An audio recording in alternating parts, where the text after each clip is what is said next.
حضرت عبداللہ ابن عمر رضی اللہ تعالیٰ عنہ کہتے ہیں میں نبی پاک علیہ السلام کی بارگاہ میں حاضر تھا اور کبار صحابہ بیٹھے ہوئے تھے، بڑے بڑے جید لوگ، کہتے ہیں بڑے بڑے اکابرین صحابہ بیٹھے تھے، تو حضور نے سوال پوچھا۔ نبی پاک علیہ السلام نے فرمایا بتاؤ وہ درخت کون سا ہے جس کی مثال مومن کی طرح، جو پھل زیادہ دیتا ہے، محبت زیادہ کرتا ہے، کون ہے جس کی مثال مومن کی طرح؟ حضرت عبداللہ ابن عمر فرماتے ہیں کہ مجھے پتا تھا کہ کھجور کا درخت ہے، یہ صحیح بخاری ہے۔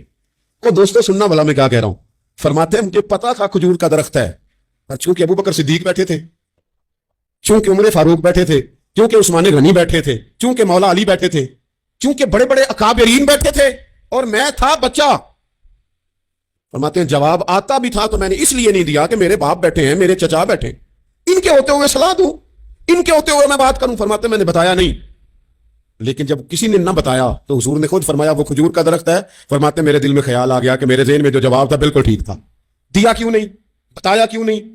جواب آتا تھا پھر بھی نہیں بتایا، اس لیے کہ بڑوں کا ادب قائم رہے، بڑوں کا مزاج قائم رہے۔ لیکن یہاں تو بھائی استادوں کے ہاتھ سے ایک منٹ میں نکل جاتا ہے سارا کچھ۔ شاگرد کہتا ہے میں بتاتا ہوں نا استاد جی تو گوگل چلاتے نہیں، اور میں تو گوگل کا مفتی ہوں پورا، میں نے تو مسئلہ نکال بھی لیا، میں ابھی بھی نکال کے دیتا ہوں۔ یہاں تو یہ باتیں ٹھیک کرا رہے ہوتے ہیں طلباء اپنے اساتذہ کی، یہاں تو مرید کہہ رہے ہوتے ہیں کہ آپ مجھ سے رائے لیں، میں آپ کو بتاتا ہوں کہ پیری پیری صحیح کیسے چلتی ہے، میں بتاتا ہوں۔ آپ اپنی زندگی میں جب آداب لے آئیں گے، جب ادب لے آئیں، اور شدید ایمرجنسی بھی ہوتی تھی نا تو صحابہ ادب نہیں بھولتے تھے۔ بعض اوقات ایمرجنسی میں ادب نہیں ہوتا، مطلب یہاں خدا نہ خواستہ میرے کپڑوں کو پیچھے آگ لگ جائے تو آپ کیا کہیں گے، پیر طریقت، راہبر شریعت، فلانا صاحب فلانا، جب تک سارے کپڑے جل جائیں۔ اگر ایمرجنسی ہو جائے نا کپڑوں کو آگ لگ جائے تو کہا جاتا ہے جناب آگ لگے آپ کے کپڑوں کو، ہو سکتا ہے نام لے کے کوئی پکارے مولانا صاحب وہ دیکھیں آگ ہے، اتنے لمبے لقب نہیں ہوتے۔ لیکن صحابہ ایمرجنسی میں بھی حضور کا ادب کرتے۔ حضرت صدیق اکبر غار ثور میں ہیں، ایڑی پر ڈنگ مار رہا ہے سانپ، اور سانپ کا نام لے لے تو بندہ گھبرا جاتا ہے، لیکن ایڑی پہ ڈنگ مارا جا رہا ہے، جب تک ڈنگ لگ رہا ہے بار بار، اب اس کا اثر تیز ہوا، اس زہر کا اثر جب جسم پہ ہونے لگا تو آنسو آنکھوں سے نکلے، وہ حضور کے چہرہ نور پر آئے تو محبوب نے فرمایا کیا ہوا؟ کہنا چاہیے تھا نا سانپ سانپ سانپ سانپ، حضرت صدیق اکبر ادب نہیں بھولے، کہنے لگے فدا کا ابی و امی یا رسول اللہ، حضور میری ماں بھی قربان، حضور میرا باپ بھی قربان، فدا کا روحی و قلبی یا رسول، حضور میرا دل بھی قربان، حضور میری روح بھی قربان، یا رسول اللہ وہ سانپ نے ڈس لیا مجھے۔ ادب نہیں بھولے، وقت بدلنا ہے تو بدل جائے لیکن آداب کبھی بھی امت کے ہاتھوں سے جانے نہ پائے، آداب کا ہر وقت خیال رکھا جائے، ہر وقت خیال رکھا جائے۔ آخری بات آج آپ حضرات کی خدمت میں عرض کرنی ہے، ہر جگہ ضروری نہیں کہ کوئی تنقید کا پہلو ہی نکالا جائے، ہر شخص کی نیت پر شاکی کیا جائے، یہ ضروری نہیں۔ ایک ذہن بنا لیں، جو بھی رسول اللہ صلی اللہ علیہ وسلم کی بات کرے، عقیدہ اس کا ٹھیک ہو، دین کی بات کرے، قرآنی تعلیمات کی بات کرے، وہ کوئی ہو، کوشش کریں کہ جو خیر کی بات ہو اس میں خیر کے ساتھ سپورٹ شروع کر دیں۔ ہم نے بہت زیادہ جو گروہ بندی شروع کر دی ہے، اس سے تھوڑا سا اپنے آپ کو اوپر لے کے آئیں۔ اقبال بار بار ہوتے تھے، کہتے تھے فرقہ بندی ہے کہیں اور کہیں ذاتیں ہیں، کیا زمانے میں پن پنے کی یہی باتیں ہیں، کہتے تھے کیا اس طرح ہم آگے جائیں گے، کبھی برادریوں کے بت اور کبھی جماعتوں کے بت۔ تھوڑا سا نا اپنے ذہن کو بڑا کریں، اور دین کی بات آپ کو لگے صحیح کہ بندہ کچھ ٹھیک ہے، آپ نے بندے کی سپورٹ کرنی ہے کہ دین کی بات کی سپورٹ کرنی ہے؟ کوئی بھی کسی بھی رنگ میں جب حضور کا تذکرہ کرے، وہ حضرت ابراہیم علیہ السلام نے سنا تھا کہ وہ کماد کے کھیت سے، گنے کے کھیت سے کوئی اللہ اللہ کر رہا ہے، تو حضرت ابراہیم پہنچ گئے، وہ فرشتہ تھا انسانی شکل میں، فرمایا رب کا نام پھر سنا، اس نے کہا میں سارے اونٹ لے لوں گا، فرمایا تو نام لینا تو اونٹ سارے تیرے۔ پھر تھوڑی دیر کے بعد چپ کر گیا، حضرت مفتی احمد یار خان صاحب رحمۃ اللہ نے اس کو لکھا ہے، دوبارہ سنا تو کہنے لگا ساری گائیں لے لوں گا، فرمایا ساری تیری ہوئی، نام دوبارہ سنا، نہ علما وچ پھسا سانو تو یار دی گل سنا سانو، سارا کچھ دے دیا۔ فرشتہ عرض کرنے لگا مالک یہ تو تیرے نام کے سچے عاشق ہیں، یہ سچے دیوانے، تھوڑا سا نا اتفاق کرنے کی کوشش کریں، اپنے آپ کو تھوڑا بڑا کر لیں، میچور کر لیں۔ جب لوگ انسانوں کی بجائے نظریوں کو سپورٹ کرنے لگ جاتے ہیں نا، ہم شخصیات کے نہیں نظریات کے قائل، جب نظریات کو ہم سپورٹ کریں گے، دین ایک نظریہ ہے اور نظریے کی سپورٹ کبھی نہیں چھوڑنی چاہیے۔ نظریہ ہمیشہ نظریہ ہوتا ہے، جاٹوں کے، باٹوں کے، ارائیوں کے، فلاں کے بڑا جی لیا، اب کچھ مسلمانوں کے بھی تو جینا چاہیے کہ نہیں؟ یار صحیح بتاؤ، کبھی اپنا تعارف بتایا کہ ہم رسول اللہ کے غلام ہیں؟ یہ بھی تو تعارف ہے نا ہمارا، یہ بھی تو بتانا چاہیے۔ آپ کون ہے جناب؟ کہتے میں تو گجرانوالہ کا رہنے والا ہوں۔ آپ کون ہے جناب؟ میں تو جناب گجرات کا ہوں۔ بھئی آپ یہ کہیں میں رسول اللہ کا غلام ہوں۔ حضرت سلمان فارسی سے کسی نے کہا نام بتائیں، کہنے لگے میرا نام اسلام ہے۔ کہا آپ کے والد کا نام؟ کہنے لگے اسلام۔ کہا دادا کا نام اسلام۔ پوچھتا جاتا آپ اسلام بتاتے جاتے، اس نے کہا جناب یہ کیا بات ہوئی؟ فرمانے لگے میرا سارا کچھ ہی میرا دین ہے۔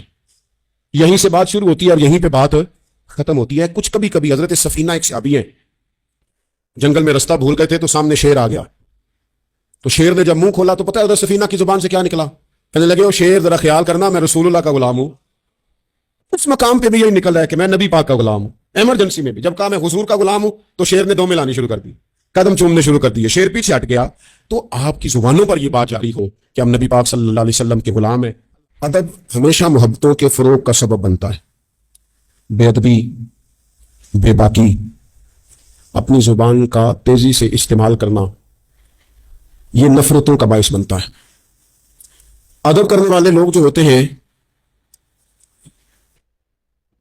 ان سے ملاقات کر کے محسوس ہوتا ہے کہ یہ ادب والے نہیں, صرف ان کی کسی نے تربیت بھی کی ہے. اور بے ادبی, توہین, کسی شخص کے لیے ہتک لہجہ اختیار کرنا یہ بتاتا ہے کہ شخص غیر تربیت یافتہ ہے. آپ جب ادب کرنے والے ہو جاتے ہیں, پیار کرنے والے ہو جاتے ہیں, تعظیم کرنے والے ہو جاتے ہیں, تو آپ نہ معاشرے میں سکون پیدا کرتے ہیں. میٹرک کر کے, پی ٹی سی کر کے کوئی آدمی اسکول میں ٹیچر لگ گئے تھے. ایک شخص نے ان کے پاس تعلیم حاصل کی, پرائمری میں ان کے پاس پڑھا, پھر بعد میں اس نے ماسٹر کی ڈگری لی, پھر اس نے ایم فل کیا, پھر اس نے پی ایچ ڈی کی, پھر ایک بہت اونچی پوسٹ پر وہ آفیسر ہوئے. ایک بہت بڑی گاڑی اللہ نے انہیں دے دی. اتفاق ایسا ہوا کہ ایک دن وہ اسکول ٹیچر اپنی سائیکل پر, ریٹائر ہو گئے ہیں لیکن کوئی بڑی تنخواہیں نہیں ہوتی تھی پرانے زمانے میں اساتذہ کی, اب تو پھر بھی کچھ حوصلہ افزا معاملات ہیں. تو وہ ٹیچر اپنی سائیکل پر سمجھیے آ رہے ہیں گاؤں سے, اور ان کا وہ شاگرد جو کبھی کسی سن میں ان کے پاس پرائمری میں شاگرد رہا, وہ بھی آ رہا ہے گاؤں واپس, لیکن وہ پجاروں پہ آ رہا ہے. وہ ایک بڑی گاڑی پہ, 1.5 کروڑ کی گاڑی پہ بیٹھا ہے, اور وہ گاؤں آ رہا ہے شہر سے. اس نے جب سامنے دیکھا نا میرے استاد صاحب آ رہے ہیں, اس نے گاڑی روک دی, نیچے اترا, استاد جی کو سلام کیا, پھر کہا استاد صاحب یہ بچہ جو ہے نا یہ آپ کا سائیکل لے آئے گا, میں آپ کو اپنی گاڑی پہ نہ لے جاؤں, جہاں آپ نے جانا ہے پھر میں گھر چھوڑ دوں گا. استاد صاحب نے جانا اپنی سائیکل پہ ہی ہے, شکریہ ادا کیا, دعائیں دی, بیٹھے اپنی سائیکل پہ ہی. اس نے نہ نذرانہ دیا انہیں, نہ تحفہ دیا, نہ پیسے دیے, نہ ان کی پینشن میں اضافہ کیا, نہ انہیں بڑا گھر لے کے دیا ہے. کیا کیا اس نے؟ ادب کیا ہے.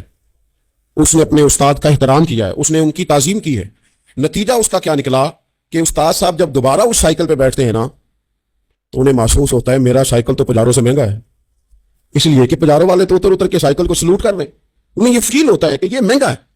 جب آپ کسی کو احترام دیتے ہیں, کسی کی قدر کرتے ہیں, کسی کے ساتھ آپ کا رویہ عقیدت والا ہو جاتا ہے, تو اس کا لازمی نتیجہ یہ نکلتا ہے کہ سوسائٹی میں سکون پیدا ہوتا ہے. دو قسم کے بچے ہوتے ہیں.